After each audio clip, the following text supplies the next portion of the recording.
नमस्कार मंडळी, आता आपण असो भगवती माऊली देवीच्या मंदिरामध्ये चिंदर या ठिकाणी। तर माझी सर्वात आवडत्या जत्रेपैकी ही एक जत्रा असतात।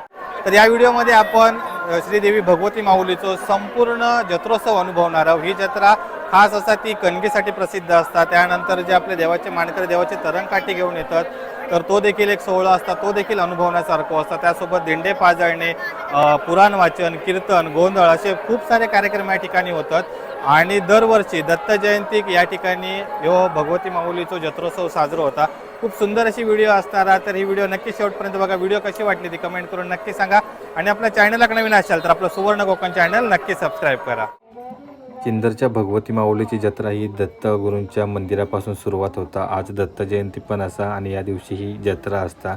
तर आपण पहिल्यांदा आणि सर्व भाविक या मंदिरामध्ये येऊन दर्शन घेतात आणि इथून नंतर जी इतर सर्व मंदिरं असतात या ठिकाणी दर्शनासाठी जातात।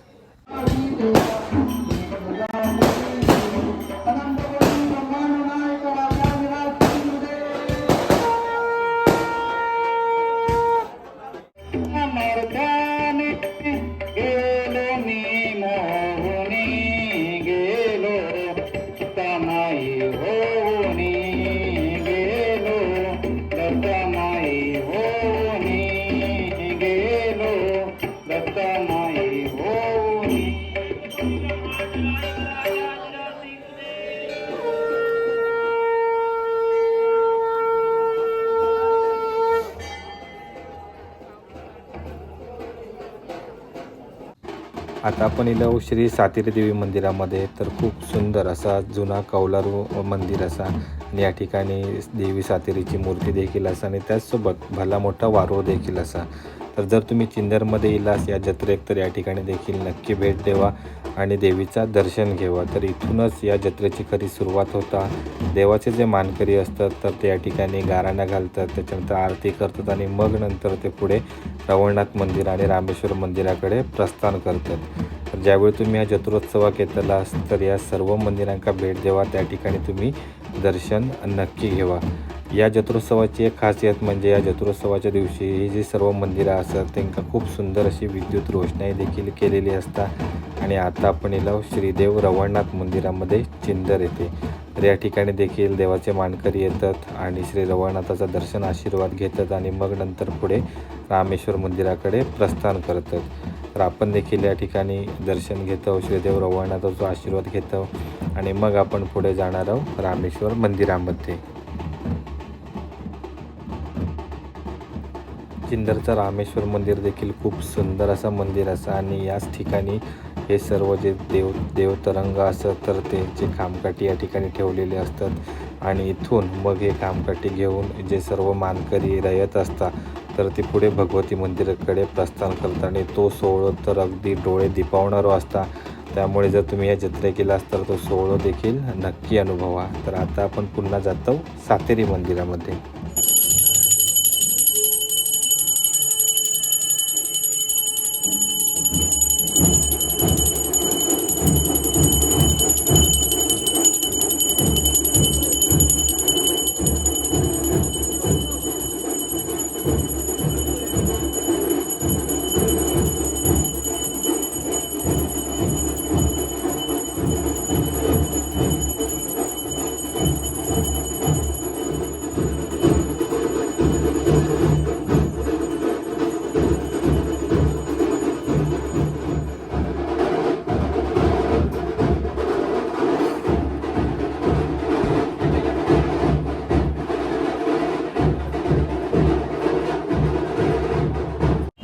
सातेरी मंदिरामधून निघाल्यानंतर या ठिकाणी देवाचे मानकरी आहेत रवळनाथ मंदिरामध्ये इले आहेत। तर सर्व जी रयत असतात चिंदर ग्रामवासी असतात ते सर्व देवाच्या मानकऱ्यांसोबत त्या ठिकाणी इलेले असतात। त्या ठिकाणी आशीर्वाद घेऊन नंतर रामेश्वर मंदिराकडे प्रस्थान करता येईल आणि त्या ठिकाणी जे देवाचे तरंगकाठी असतात तर तिथून तरंगकाठी घेऊन मग भगवती देवी मंदिराकडे तर पूर्ण आता प्रवास असतो आणि खूप सारे लोक जे चिंदर ग्रामवासी असतात सोबत इतर गावातील सर्व जिल्ह्यातून या ठिकाणी या माऊली देवीच्या जत्रेसाठी दाखल झालेले आहेत।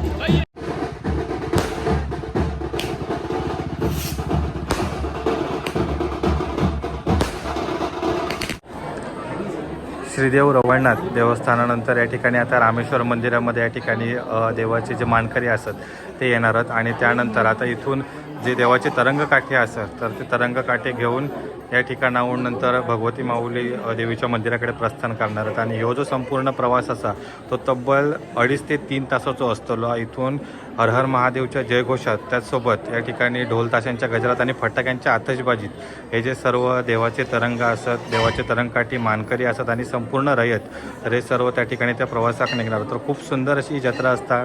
याच्यासाठी मी प्रत्येक वर्षी या ठिकाणी येते आणि इथून आता देवाचे तरंगकाठी प्रस्थान केल्यानंतर आपण जाणार आहोत भगवती माऊलीच्या मंदिरामध्ये.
आणि आपण आता इला श्री भगवती देवी माऊलीच्या मंदिराच्या जवळ आणि या ठिकाणी खूप मस्त अशी विद्युत रोषणाई केलेली असा आणि त्याचसोबत आता गर्दी देखील वाढत चाललेली असा कारण आता जे रामेश्वर मंदिरामधून देवाचे तरंग काठी घेऊन मानकरी निघालेले असत तर त्या ठिकाणी 2 ते 2.5 तासात पोहोचतील. आता वाजल्यात रात्रीचे 11:15. जवळपास 2 ते 2.5 तासात या ठिकाणी ते दाखल होतले आणि त्यानंतर मग दिवट्या पाजळणे, गोंधळ, पुराण वाचन हे सर्व या ठिकाणी जे कार्यक्रम असतात ते पार पडणार आहेत. जत्रेत तर तुफानी अशी गर्दी असा. त्या जत्रेक अगदी मुंबईपासून जिल्ह्यातील प्रत्येक गावातून या ठिकाणी सर्व भाविक येत असतात. कणगीची जत्रा म्हणून देखील ओळखली जातात. तर आपण कणगी देखील घेतलो. आपले सालाबादचे मित्र या ठिकाणी आपल्या गावलेले असत, पंकज आणि सिद्धेश, आणि त्याच्यासोबत इतर देखील मित्र इलेले असत. कुडाळवरना खास दरवर्षी या भगवती माऊलीच्या जत्रेक येतात. खूप भारी आणि लास्टपर्यंत आपण थांबतो. जवळपास म्हणजे आता देवस्वारी तिकडून निघाल्यापासून इकडे दिंड्या पाजळणे वगैरे सर्व कार्यक्रम असतात तिथपर्यंत थांबतात. तर खूप भारी वाटतं आणि दरवर्षी भेटतातच ते आपल्याक काही नाही का तरी. तर यावर्षी भेटून देखील तुमका बरा वाटला. मस्त असेच भेटत राहा. अरे तुमका पण मस्त वाटलं भेटून. थँक्यू. चला आपण आता असं श्रीदेवी भगवती माऊली मंदिराच्या प्रवेशद्वारासमोर आणि आपल्या या ठिकाणी आपले युट्यूबर मित्र मिळालेले असतात. स्वर्गीय कोकण ब्लॉग, पराग कुबल, मालवणी माणूस, हनुदादा हडकर आणि दत्ता मुक्काम पोस्ट मालवण दत्ता कातवणकर. तर दत्ता दादा देखील असतात. तर आपले मित्र आणि अजून खूप सारे युट्यूबर्स असतात जे या जत्रेचे व्हिडिओ काढतात आणि ते तुमका बघूक मिळणारा. तर या ठिकाणी आता भाविकांची रांग लागलेली असा आणि सोबत इकडे जी ओटी त्याच्यानंतर पूजेसाठी ज्या सर्व साहित्य असतात त्याची दुकानं देखील लागलेली असतात. आणि या ठिकाणी संपूर्ण मोठं असं बाजार भरलेलं होतं. त्याच्यामध्ये कणगीची जत्रा म्हणून ही प्रसिद्ध असा. त्यासोबत इतर लहान मुलांसाठी खेळणी, कपडे, खाण्याची देखील दुकानं असतात. शेतीसाठी लागणारी अवजारं असतात त्याची देखील दुकानं असतात. तर ती सर्व दुकानं आता आपण फिरणार आहोत. आणि त्यानंतर या ठिकाणी जे देवाचे तरंग घेऊन मानकरी निघालेले असतात तर त्या ठिकाणी काही वेळातच दाखल होतील. मग त्याच्यानंतर ते इथून यानंतर मंदिराच्या गाभाऱ्यामध्ये प्रवेश करणार आणि त्याच्यानंतर जे इतर कार्यक्रम असतात दिवट्या पाजळणे, त्याच्यानंतर जो पुराण वाचन होणारा, कीर्तन होणारा, गोंधळ होणारा ते सर्व कार्यक्रम या ठिकाणी पार पडतले. चिंदरची ही जत्रा असा तर ही आपले जे लोखंडी भांडी असतात, हत्यारा असतात तर ह्याच्यासाठी देखील ओळखले जातात. एक काळ असं होतो की यांची जवळपास भरपूर दुकानं असायची पण आता या ठिकाणी थोडंसं आपल्याला आउटडेटेड वाटतात. पण अजूनही आपल्या गावाकडे हे संपूर्ण वस्तू सर्व वापरले जातात. अगदी ही जी भिडा असतात आपे करायची, त्याच्यानंतर हे लोखंडी तवे, जे आपले आडाळे वगैरे असतात, कढई, त्याच्यानंतर इकडे जे संपूर्ण इतर हत्यार असतात हे अजूनही आपल्याकडे गावाकडे वापरतात. त्यामुळे जे कारागीर असतात तर हे या जत्रेसाठी येतात. अगदी कुणकेश्वर जत्रा असून दे, आंगणेवाडी असून देत, सर्व जत्रेंका हे जे सर्व कारागीर असतात तर हे जे हत्यारा वगैरे असतात, जे भिड्याची भांडी आहेत ती घेऊन येतात. आणि यासाठी देखील ही जत्रा खूप प्रसिद्ध असा. भगवती माऊलीची जत्रा ज्या प्रकारे दिंडे पाजळणे, दिवट्या पाजळणे या कार्यक्रमासाठी प्रसिद्ध असतात तशीच ही कणगीची जत्रा म्हणून देखील ओळखले जातात. आजूबाजूची जी गावं असतात चिंदर गावाच्या तर त्या ठिकाणचे शेतकरी असतात ते ही कंदमुळं असतात, कणगी, त्याच्यानंतर जे चुरून असतात आणि इतर सर्व जे कंदमुळं ती पिकवतात आणि खास या जत्रेच्या निमित्ताने या ठिकाणी विक्रीसाठी ठेवतात.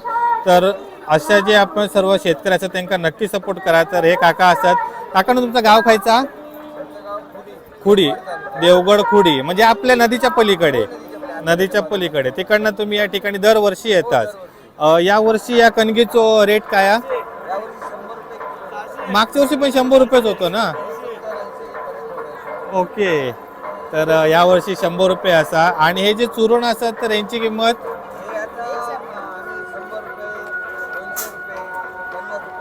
बरोबर साईज प्रमाणे असतात. तर यांच्याकडे छोटी कणगी, त्याच्यानंतर ही मीडियम साईजचे वगैरे असतात तरी सर्व अवेलेबल असतात. हे आपले हे ना कायचे करांदे. ओके, गावठी करांदे, बरोबर, ते करांदे वगैरे देखील असतात. तर खूप प्रकारची कंदमुळं असतात. जर तुमका देखील हवी असतील तर तुम्ही काकांका नक्की संपर्क करा. काकांना तुमचा नंबर सांगा. ओके. तर काका तुमचं नाव कसं? ओके. तर काकांका नक्की संपर्क करा. साधारण आता कणगी पिका किती वेळ लागता? म्हणजे 6 महिने जातात. वेली लावल्यापासून 6 महिने आणि नंतर मग ते खोदून या ठिकाणी सर्व धुवून वगैरे आणले जातात, बरोबर. आणि किती दिवस टिकतात, किती महिने टिकतात? चैत्र महिन्यापर्यंत चांगले टिकणार, बरोबर. कारण ते कंदमूळ असल्यामुळे त्याला कोंब येतो. बरोबर तो चैत्र महिन्यात येतो. बरोबर. चैत्र महिन्यात कोंब आल्यानंतर ते जरा थोडंसं पाणी अंगात येतं, हां, त्यामुळे तो खाण्याच्या योग्य नसतो, मग तो लागवडीसाठी योग्य. तो लागवडीसाठी. ओके, तर तुमका जर हे कणगी त्याच्यानंतर चुरून आणि करांदे आणि इतर जी कंदमुळं हवी असतील तर काकांका नक्की संपर्क करा. धन्यवाद काका. रात्रीचे 1:15 झाल्यात आणि या ठिकाणी देवस्वारांचं आगमन झालेलं असा.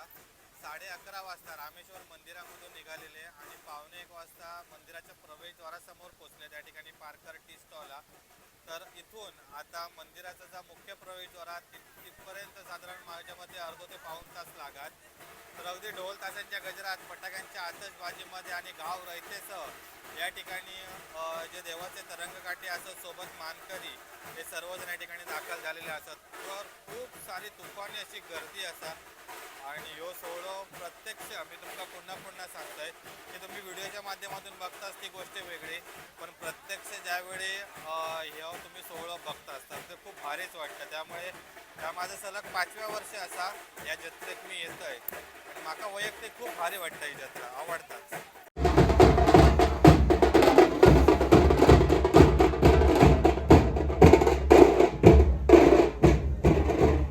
आपण आता भगवती देवीच्या मंदिरामध्ये असावं आणि काहीच वेळात या ठिकाणी जे देवस्वारी देव तरंग असतात त्यांचं आगमन होताला आणि त्या आगमनाचं सोहळं बघूसाठी या ठिकाणी सर्व भाविक जमा झालेले असतात आणि प्रत्येक कोपरोनी कोपरो या ठिकाणी गर्दीन फुललेलो असा. अगदी काहीच जागा शिल्लक नाही. अजून एक अर्ध्या तासात या ठिकाणी आगमन होईल देवस्वाऱ्यांचा आणि तेव्हा तर अजून तुफानी अशी गर्दी होतेली आणि ह्योच सोहळो प्रत्यक्ष बघूसाठी आम्ही खास या ठिकाणी उपस्थित असो आणि आपल्या व्हिडिओच्या माध्यमातून तुमका ह्यो सगळं सोहळो दाखवतो. पण मी तुमका पुन्हा एकदा सांगतोय की चिंदर भगवती माऊलीची जी जत्रा असतात तर या जत्रेचा अनुभव तुम्ही देखील नक्की घ्यावा.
देवाचे तरंग आता या ठिकाणी स्थानापन्न झालेले असतात आणि यानंतर आता पुराण वाचनाचा कार्यक्रम होतलो आणि पुराण वाचन नंतर या ठिकाणी दिवट्या पाजळणे तर असे कार्यक्रम असतले तर त्याच्यासाठी आता संपूर्ण तयारी चालू करतात आणि जे स्थानापन्न झालेले देवाचे तरंग असतात तर त्या देवतेच्या देखील दर्शनासाठी या ठिकाणी भाविक भरपूर जमा झालेले आहेत।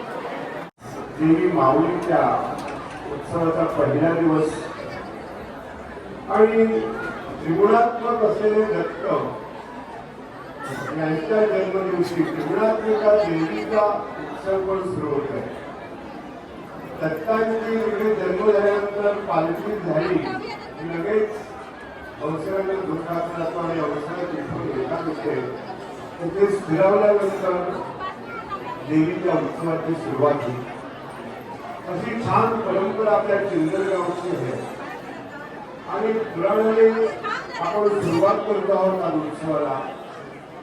कीर्तनाने दररोज शेवट होतो।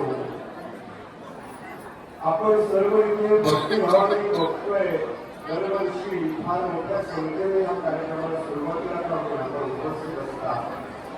हा भक्तिभाव असाच आपण मनामध्ये जागृत ठेवून श्रद्धावान लभते ज्ञानम या उक्तीप्रमाणे श्रद्धा ठेवून ईश्वराची आपल्याला साक्षात्कार होईपर्यंत आपला प्रवास सुरू ठेवायचा आणि त्यासाठी ही पुराण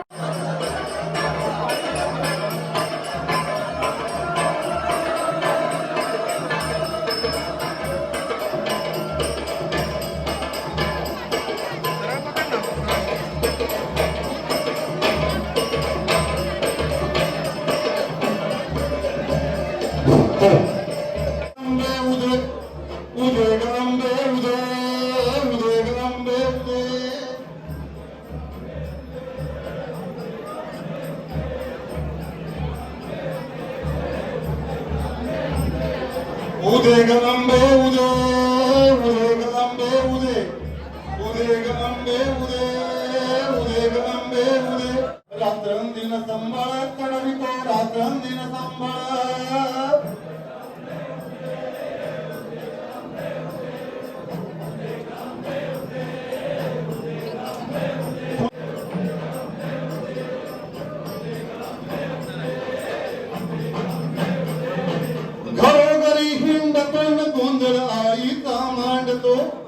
आईचा मांडतो न गोंधळ देवीचा मांडतो भवानी बसली ओठी गळी आम्ही अंबेचे गोंधळी अंबेचे गोंधळी आम्ही अंबेचे गोंधळी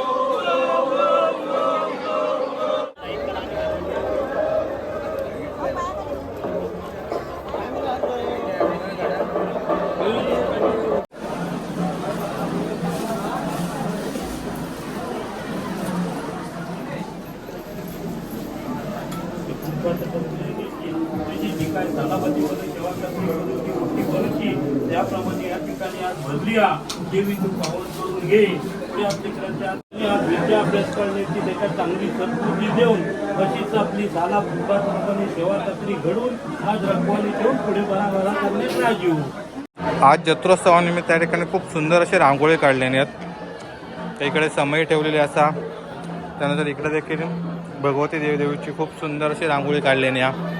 त्यासोबत या ठिकाणी दरवर्षी एक देखावा बनवतात। तर यावर्षी मग वाटतं तुळजाभवानी मातेचा देखावा असा खूप सुंदर असा मकर सजवलेला सोबत लाइटिंग देखील असा। चला आम्ही आता निघालो घराक तर आपली सगळी टीम आता घराक चाललेली असा मामा असा गणो त्याच्यानंतर पिंक्या आई आणि त्याच्यानंतर गुड्डी आणि पपला पण असतात। तर सुवर्ण कोकण ब्लॉग नाव बघा असताना हा सुवर्ण कोकण ब्लॉग सगळी मंडळी आता आपण निघालो। गाडी आपण या ठिकाणी लांब जरा पार्क केली असा कांबळी दुकानाकडे तर तिथपर्यंत आता आपण जातलो चालत। तर मित्रांनो रात्री रात्रीचे 2:30 वाजलेत आणि या ठिकाणी आता पुराण वाचन आणि जो गोंधळाचा कार्यक्रम आहे तो पार पडलेलो असा, सॉरी दिवट्या पाजळण्याचा कार्यक्रम पार पडलो असा आणि आता या ठिकाणी गोंधळ चालू आणि नंतर होताला कीर्तन. तर पहाटेपर्यंत ह्यो पूर्ण जत्रोत्सव चालणार आणि असोच पुढे म्हाका वाटतं 3 ते 4 दिवस ह्यो पूर्ण जत्रोत्सव असणारा. तर या जत्रोत्सवाक नक्की भेट द्या आणि पुढच्या वर्षी दत्त जयंतीच्या दिवशी भगवती मातेच्या या जत्रोत्सवाक नक्की भेट द्यावं. खूप सुंदर असो जत्रोत्सव असता. तर आत्ताच आपण जस्ट भगवती देवीचं दर्शन घेतला आणि त्यानंतर आता आपण चाललो घरात. तर ही व्हिडिओ कशी वाटली ती कमेंट करून नक्की सांगा. भेटू अशाच एका नवीन व्हिडिओमध्ये. तोपर्यंत काळजी घ्यावा.